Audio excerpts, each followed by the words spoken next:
Hello friends, myself Kaur ma'am. Welcome to economics lecture. We have started with the elasticity of demand chapter 3b.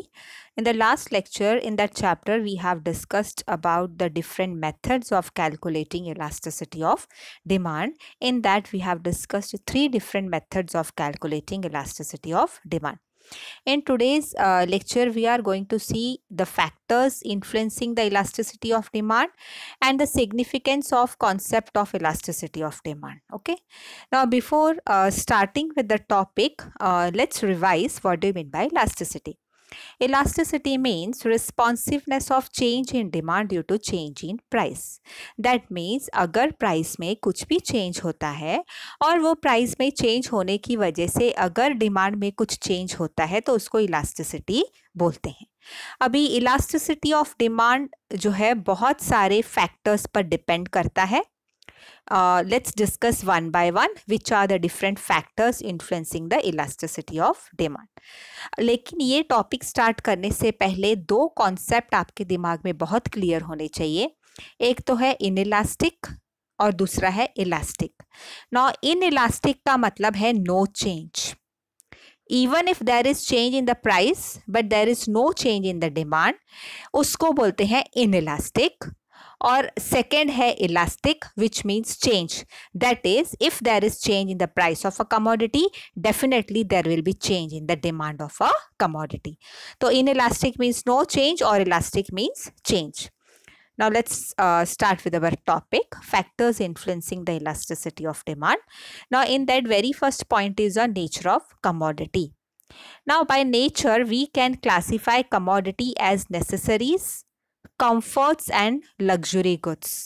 अभी यहाँ पर nature के basis पर दो तरह के क्लासिफिकेशन हमको देखने के लिए मिलेंगे. एक तो है नेसेसिटीज और दूसरा है comforts and luxurious goods.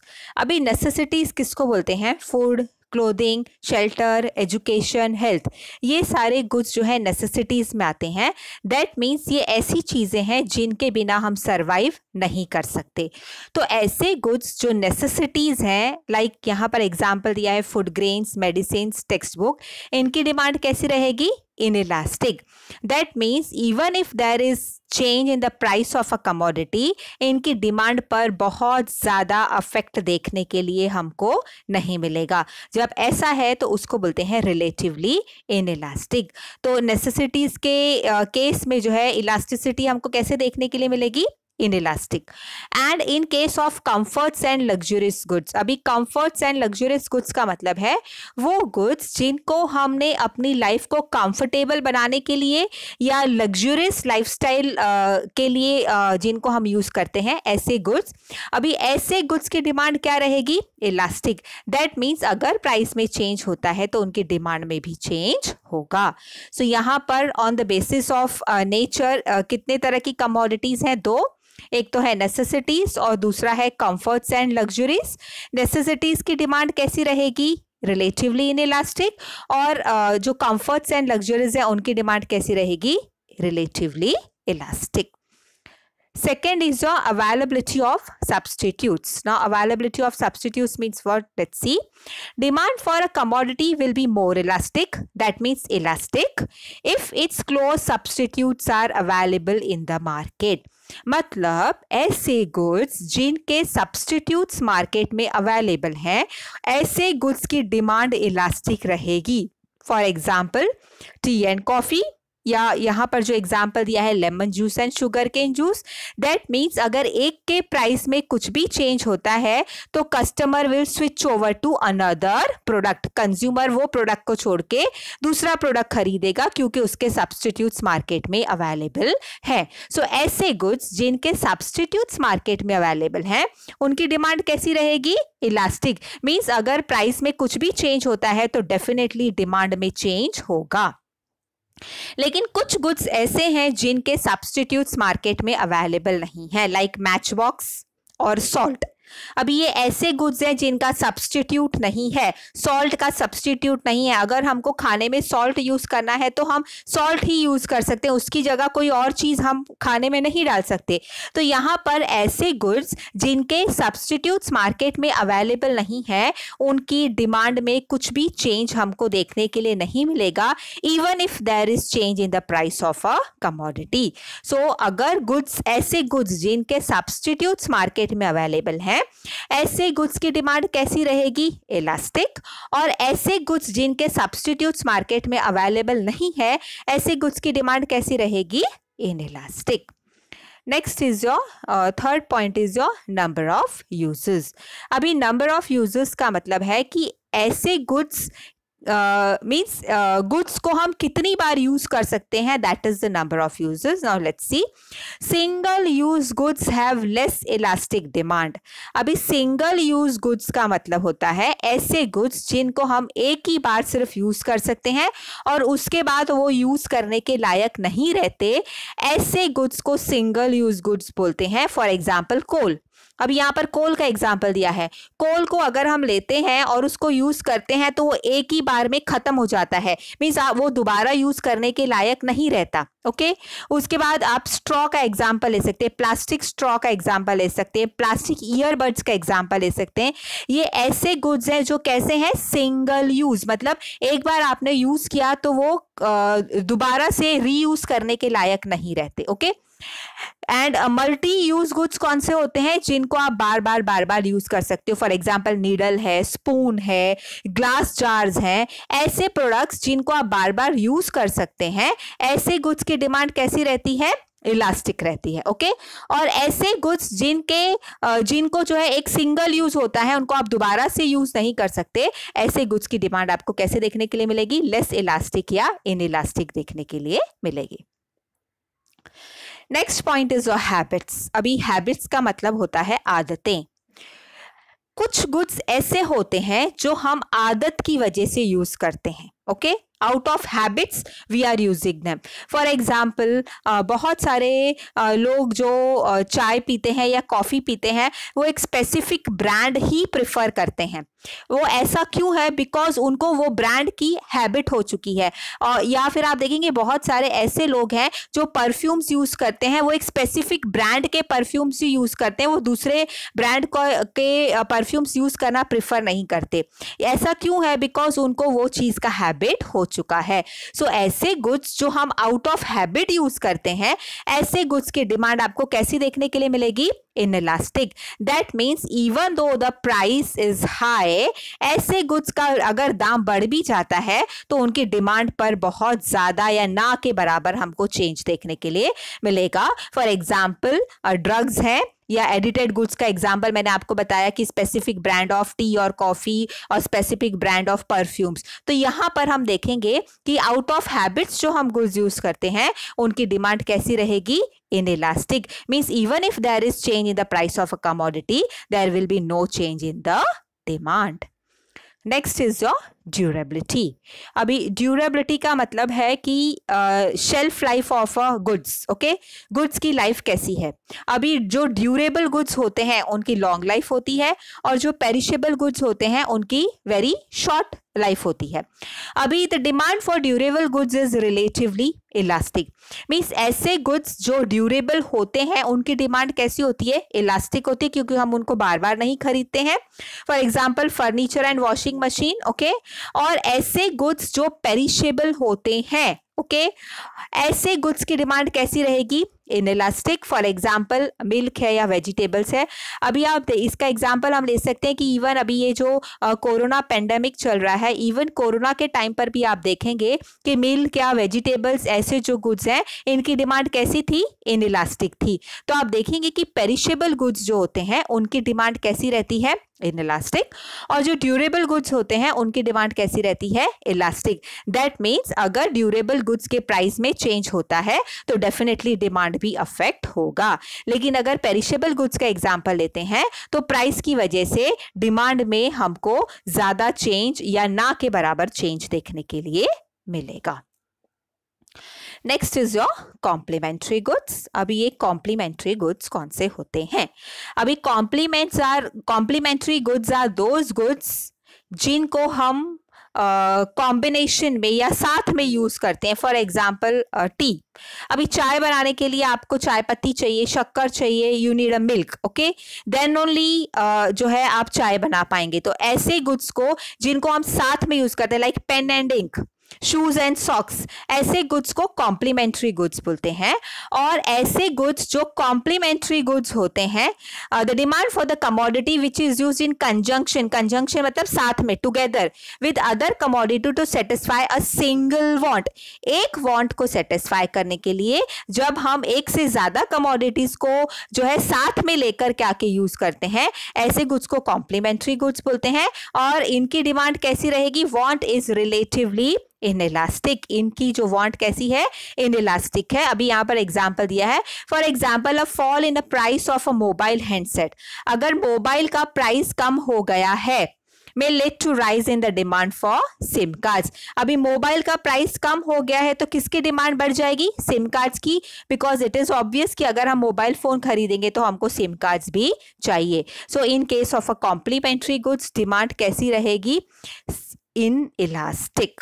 Okay, now next is the income of the consumer. अभी कंज्यूमर की इनकम भी बहुत हद तक इलास्टिसिटी को अफेक्ट करती है। डिमांड फॉर कमोडिटी या goods is usually inelastic if the consumer has high income. अगर हमारी इनकम बहुत ज्यादा है तो हमारी डिमांड कैसी रहेगी? इनइलास्टिक। क्योंकि अगर प्राइस में कुछ चेंज होता भी है तो इनकम में डिमांड में ज्यादा चेंज हमको देखने के लिए नहीं मिलेगा, बिकॉज हमारी इनकम हाई है। ओके, सो यहाँ पर हम देखेंगे कि दो कैटेगरी के लोगों के ऊपर ज्यादा चेंज आपको देखने के लिए नहीं मिलेगा। The demand pattern of very rich and extremely poor, या तो बहुत अमीर आदमी या तो बहुत गरीब आदमी, इनका जो कंजम्पशन पैटर्न है या डिमांड पैटर्न है, इसमें आपको जो है is rarely affected by change in the price of a commodity. अगर प्राइस में कुछ भी चेंज होता है तो इनकी डिमांड पर हमको ज्यादा चेंजेस देखने के लिए या ना के बराबर चेंज देखने के लिए मिलेगा। तो आप देखेंगे कि या तो वेरी रिच पर्सन या तो वेरी पुअर पर्सन, ऐसे लोगों की डिमांड कैसी रहती है? Usually inelastic. मींस इनके डिमांड पैटर्न पर हमको ज्यादा या ना के बराबर चेंज देखने के लिए मिलेगा। Next is urgency of needs.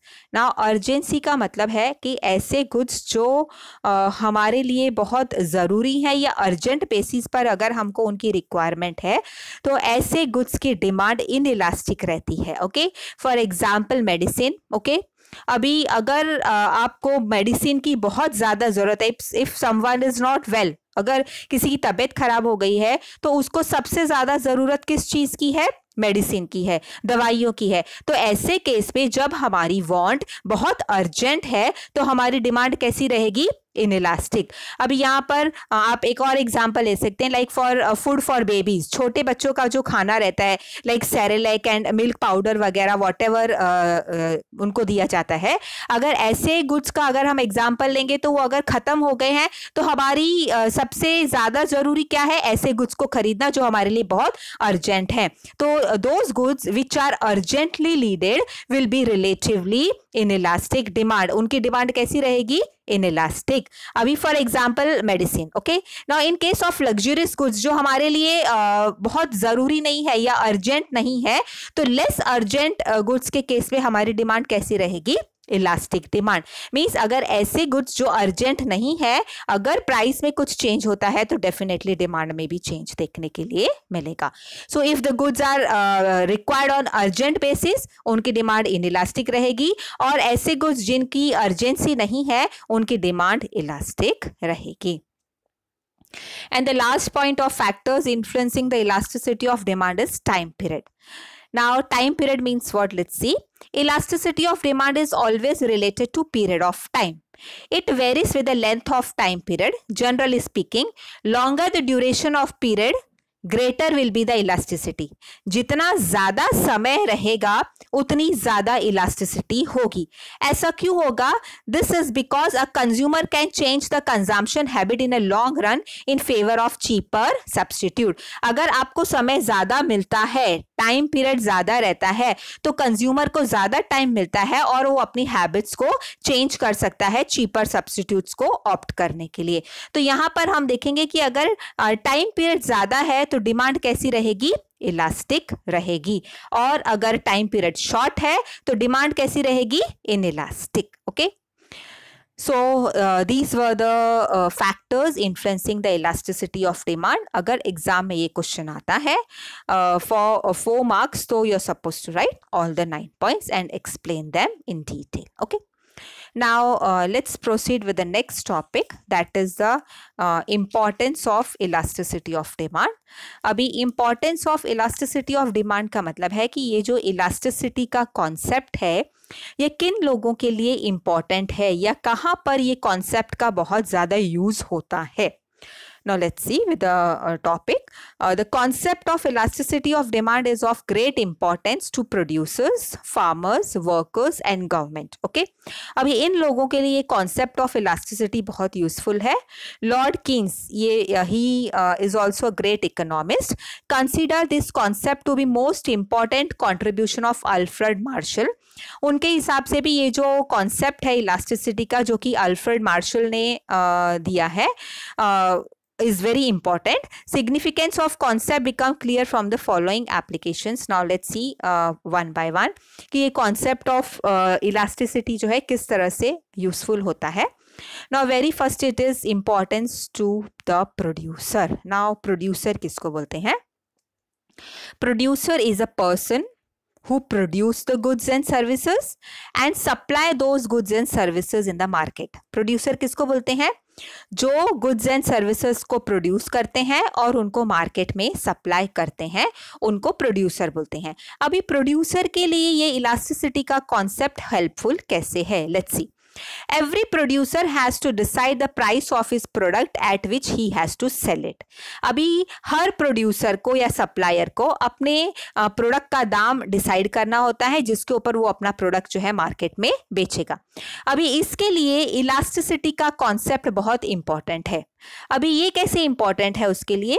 Now see, ऐसे गुड्स एंड सर्विसेज जिनकी डिमांड इनइलास्टिक होगी, मतलब कि no change in the demand, ऐसे गुड्स एंड सर्विसेज जिनकी डिमांड इनइलास्टिक होगी, ऐसे गुड्स एंड सर्विसेज का प्राइस प्रोड्यूसर हाई रख सकता है क्योंकि उसको पता है कि अगर मैं अपने प्रोडक्ट का प्राइस बढ़ाता भी हूं तो उसकी डिमांड कैसे रहने वाली है? इनइलास्टिक रहने वाली है. तो यहाँ पर कॉन्सेप्ट ऑफ इलास्टिसिटी जो है प्रोड्यूसर को हेल्प करता है ये डिसाइड करने में कि वो अपने प्रोडक्ट का प्राइस हाई रखे या लो रखे. ओके, अभी ऐसे गुड्स जिनकी डिमांड इनइलास्टिक रहेगी उसका प्राइस वो ज्यादा रख सकता है और ऐसे गुड्स जिनकी डिमांड इलास्टिक रहेगी ऐसे गुड्स का प्राइस वो कैसे रखेगा? Comparatively low. The concept of elasticity of demand is also useful to the monopolist. अभी मोनोपोलिस्ट किसको बोलते हैं? जहां पर सिंगल सेलर होता है. ओके, सिर्फ एक ही सेलर होता है उसको मोनोपोलिस्ट बोलते हैं. और ये कॉन्सेप्ट मोनोपोलिस्ट के लिए भी हेल्पफुल है. किस चीज में उसके लिए हेल्पफुल है? To practice price discrimination. Price discrimination का मतलब होता है कि मोनोपोलिस्ट जो है अलग अलग कस्टमर से अलग अलग प्राइस चार्ज करता है.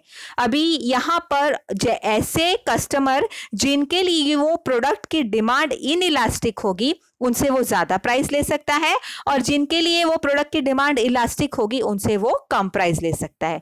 तो इस तरह से हम देखेंगे कि ये जो कॉन्सेप्ट है इलास्टिसिटी का ये प्रोड्यूसर के लिए बहुत हेल्पफुल है.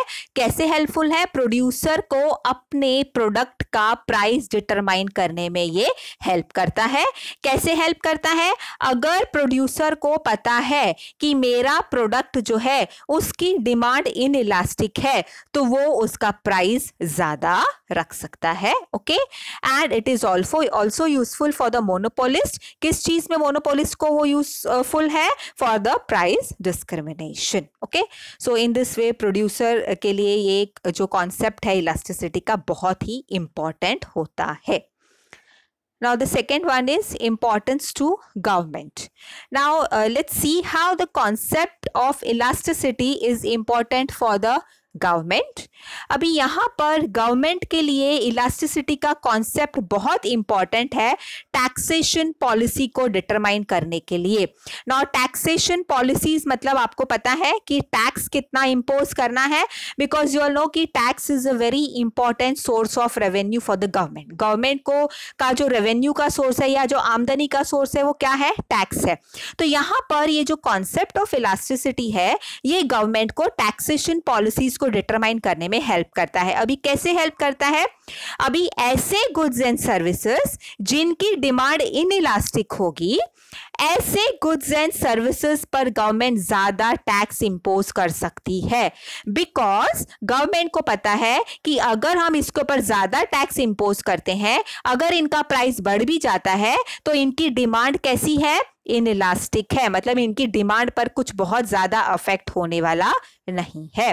ऑन द कॉन्ट्ररी, ऐसे गुड्स एंड सर्विसेज जिनकी डिमांड इलास्टिक है, ऐसे गुड्स एंड सर्विसेज पर गवर्नमेंट कम टैक्स इंपोज करेगी. Now the very first example we can take of alcohol. अभी आप देखेंगे कि even during the pandemic like corona के पेंडेमिक टाइम में भी आप देखेंगे कि अल्कोहल की जो डिमांड है वो किस तरह से मतलब आपको नो चेंज देखने के लिए मिला. इवन दो गवर्नमेंट ने इतना ज़्यादा उसके ऊपर टैक्स इंपोज किया, फिर भी अल्कोहल की डिमांड पर आप देखेंगे कि कुछ भी चेंज देखने के लिए नहीं मिला. ऐसा क्यों है? बिकॉज उसकी डिमांड कैसी है, इनइलास्टिक. तो यहाँ पर आप देखेंगे कि कॉन्सेप्ट ऑफ इलास्टिसिटी जो है गवर्नमेंट के लिए बहुत इंपॉर्टेंट है टैक्सेशन डिसाइड करने के लिए. ऐसे गुड्स जिनकी डिमांड इनइलास्टिक है उसके ऊपर ज्यादा टैक्स इंपोज करेगी, और ऐसे गुड्स जिनकी डिमांड जो है इलास्टिक है उनके ऊपर कम टैक्स इंपोज करेगी. Next is important in factor pricing. Now what do you mean by factor? There are 4 factors of production. 4 factors हैं प्रोडक्शन के, land, labour, capital and entrepreneur. अभी फैक्टर्स का मतलब होता है जिनकी वजह से प्रोडक्शन पॉसिबल होता है, उसको फैक्टर्स बोलते हैं. अभी फैक्टर का price deter, for example labour को क्या मिलता है, वेजेस. उसकी वेजेस को डिसाइड करने में भी ये कॉन्सेप्ट बहुत इंपॉर्टेंट है. Let's see. The concept of elasticity of demand is useful in determination of factor prices. The factor of production for which demand is relatively inelastic can command a higher price as compared to those having elastic demand. अभी यहाँ पर example से ये आपको concept clear हो जाएगा. Workers can ask for higher wages if the demand for product produced by them is relatively inelastic. इसका मतलब है कि अगर आप ऐसी कंपनी में या ऐसी फैक्ट्री में काम करते हैं जिनके गुड्स एंड सर्विसेज की डिमांड इनइलास्टिक है, तो यहाँ की कंपनी के वर्कर्स अपनी मैनेजर से या अपनी मैनेजमेंट से ज़्यादा वेजेस की डिमांड कर सकते हैं. क्योंकि अगर उनको ज़्यादा वेजेस भी दिए जाते हैं और प्रोडक्ट का कॉस्ट ऑफ प्रोडक्शन बढ़ जाता है तो उसका प्राइस चेंज होगा, और प्राइस चेंज होने की वजह से आप देखेंगे कि उसकी डिमांड इनइलास्टिक होने की वजह से इस चीज का उसके ऊपर कुछ भी अफेक्ट नहीं होगा. तो यहां पर हम देखेंगे कि फैक्टर प्राइसिंग के लिए कॉन्सेप्ट ऑफ इलास्टिसिटी कैसे इंपॉर्टेंट है कि अगर लेबर को पता है कि वो जो प्रोडक्ट बनाते हैं उनकी डिमांड इनइलास्टिक है तो वो मैनेजमेंट से ज्यादा वेजेस का डिमांड कर सकता है. तो यहां पर ये जो इलास्टिसिटी का कॉन्सेप्ट है ये फैक्टर प्राइस को डिटरमाइन करने में भी हेल्प करता है. Next is your importance in foreign trade. Now foreign trade means import and export. Okay. Now अभी import export के मामले में ये जो concept है elasticity का कैसे useful होगा, let's see. The concept of elasticity of demand is useful to determine terms and conditions in foreign trade. अब ये इलास्टिसिटी का कॉन्सेप्ट जो है फॉरेन ट्रेड के टर्म्स एंड कंडीशंस को डिटरमाइन करने में हेल्प करता है. Now let's see. The countries exporting commodity, the countries exporting मतलब जब आप दूसरी कंट्री को बेच रहे हो, ऐसी countries for which demand is relatively inelastic. अभी अगर हम फॉर एग्जांपल इंडिया जो है किसी और कंट्री को सामान बेचती है और उनको पता है कि वो प्रोडक्ट की डिमांड जो है इनइलास्टिक रहने वाली है, तो हम वो प्रोडक्ट का प्राइस क्या करेंगे, बढ़ा देंगे, क्योंकि हमको पता है कि अगर हमने प्राइस बढ़ा भी दिया तो उसकी डिमांड पर अफेक्ट होने वाला नहीं है। सो यहां पर आप देखेंगे कि इलास्टिसिटी का जो कॉन्सेप्ट है ये इंपोर्ट एक्सपोर्ट का प्राइस डिटरमाइन करने में भी हेल्प करता है। For example OPC has increase the price of oil several times. अभी यहां पर जो ऑयल का प्राइसेस है वो बहुत बार बढ़ गया है, लेकिन फिर भी उसकी डिमांड पर कुछ भी अफेक्ट नहीं है, क्योंकि उसकी डिमांड कैसी है, इनइलास्टिक है। तो यहाँ पर ये जो इलास्टिसिटी का कॉन्सेप्ट है is also useful in formulating export and import policy of the government, क्योंकि ये जो इलास्टिसिटी का कॉन्सेप्ट है इससे आपको ये पता चलेगा कि आप अपने प्रोडक्ट के प्राइस को कैसे डिटरमाइन करें। दैट मीन्स अगर इंटरनेशनल मार्केट में हमारे प्रोडक्ट की डिमांड इनइलास्टिक है तो हम प्राइस ज्यादा रखेंगे, और अगर हमारे प्रोडक्ट की डिमांड इलास्टिक है तो हम प्राइस कम रखेंगे। Next is your public utilities. Now public utilities का मतलब होता है ऐसी सर्विसेज जो लोगों के लिए बनाई गई हैं, लाइक रेलवेज। अभी यहां पर हम देखेंगे कि इन case of public utilities like railways which have an inelastic demand, inelastic demand का मतलब है कि डिमांड में कुछ भी चेंज देखने के लिए हमको नहीं मिलेगा। गवर्नमेंट कैन आइदर सब्सिडाइज का मतलब होता है कि सस्ते दाम पर अवेलेबल करवाना, और nationalise them to avoid consumer exploitation. Nationalise का मतलब होता है कि that will be completely under the control of the government. तो ऐसी पब्लिक यूटिलिटीज जिनकी डिमांड जो है इनइलास्टिक है, ऐसी पब्लिक यूटिलिटीज को या तो गवर्नमेंट सब्सिडाइज करके प्रोवाइड करेगी या पूरी तरह से अपने कंट्रोल में लेगी, ताकि कंज्यूमर का एक्सप्लॉयटेशन ना हो, कंज्यूमर का शोषण ना हो। Next is the proportion of expenditure. The proportion of expenditure का मतलब है कि आप अपनी इनकम का कितना हिस्सा खर्चा करते हो। That proportion of expenditure means if the proportion of expenditure in person's income is small, then demand for product is relatively inelastic। मतलब हमारी इनकम में से अगर हम बहुत कम हिस्सा जो है किसी डिमांड को सेटिस्फाई करने के लिए यूज करते हैं, तो उसकी डिमांड कैसी रहेगी, इनइलास्टिक। For example newspaper. अभी न्यूज़पेपर का अगर हम एग्जांपल लेते हैं तो यहाँ पर हम न्यूज़पेपर वाले को एक बहुत ही छोटा सा अमाउंट अपनी इनकम में से देते हैं, तो यहाँ पर अगर न्यूज़पेपर का प्राइस थोड़ा सा बढ़ भी जाता है तो उसकी डिमांड कैसी रहेगी, इनइलास्टिक।